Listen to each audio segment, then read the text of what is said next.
تب اسحاق نے یعقوب کو بلایا اور اسے دعا دی اور اسے تاکید کی کہ تو کنانی لڑکیوں میں سے کسی سے بیاہ نہ کرنا۔ تو اٹھ کر فدان ارام کو اپنے نانا بیتویل کے گھر جا اور وہاں سے اپنے ماموں لابن کی بیٹیوں میں سے ایک کو بیاہ لا، اور قادر مطلق خدا تجھے برکت بخشے اور تجھے برومند کرے اور بڑھائے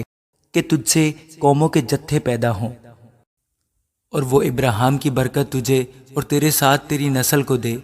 کہ تیری مسافرت کی یہ سرزمین جو خدا نے ابراہیم کو دی تیری میراث ہو جائے۔ سو اسحاق نے یعقوب کو رخصت کیا اور وہ فدان ارام میں لابن کے پاس جو ارامی بیتویل کا بیٹا اور یعقوب اور عیسو کی ماں ربکا کا بھائی تھا گیا۔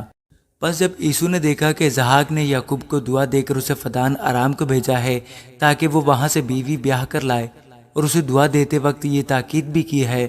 کہ تو کنانی لڑکیوں میں سے کسی سے بیاہ نہ کرنا، اور یعقوب اپنے ماں باپ کی بات مان کر فدان ارام کو چلا گیا۔ اور عیسو نے یہ بھی دیکھا کہ کنانی لڑکیاں اس کے باپ اسحاق کو بری لگتی ہیں، سو عیسو اسماعیل کے پاس گیا اور مہلت کو جو اسماعیل بن ابراہیم کی بیٹی اور نبایوت کی بہن تھی بیاہ کر اسے اپنی اور بیویوں میں شامل کیا۔ اور یعقوب بیر سبا سے نکل کر ہاران کی طرف چلا اور ایک جگہ پہنچ کر ساری رات وہیں رہا،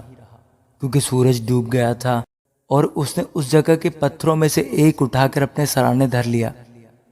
اور اسی جگہ سونے کو لیٹ گیا۔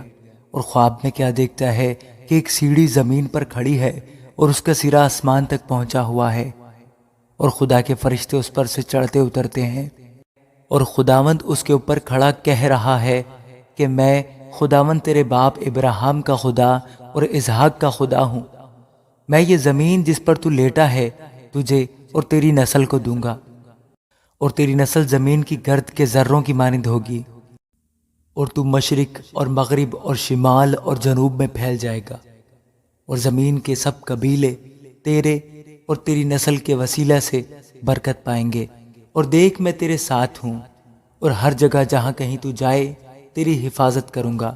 اور تجھ کو اس ملک میں پھر لاؤں گا، اور جو میں نے تجھ سے کہا ہے جب تک اسے پورا نہ کر لوں تجھے نہیں چھوڑوں گا۔ تب یعقوب جاگ اٹھا اور کہنے لگا کہ یقیناً خداوند اس جگہ ہے اور مجھے معلوم نہ تھا، اور اس نے ڈر کر کہا یہ کیسی بھیانک جگہ ہے، سو یہ خدا کے گھر اور آسمان کے استانہ کے سوا اور کچھ نہ ہوگا۔ اور یعقوب صبح سویرے اٹھا اور اس پتھر کو جسے اس نے اپنے سرانے دھرا تھا لے کر ستون کی طرح کھڑا کیا اور اس کے سرے پر تیل ڈالا،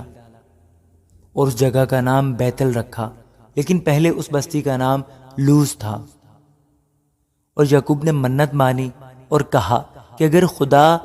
میرے ساتھ رہے اور جو سفر میں کر رہا ہوں اس میں میری حفاظت کرے اور مجھے کھانے کو روٹی اور پہننے کو کپڑا دیتا رہے اور میں اپنے باپ کے گھر سلامت لوٹ آؤں تو خداوند میرا خدا ہوگا، اور یہ پتھر جو میں نے ستون سا کھڑا کیا ہے خدا کا گھر ہوگا، اور جو کچھ تو مجھے دے اس کا 10واں حصہ ضرور ہی تجھے دیا کروں گا۔ آمین۔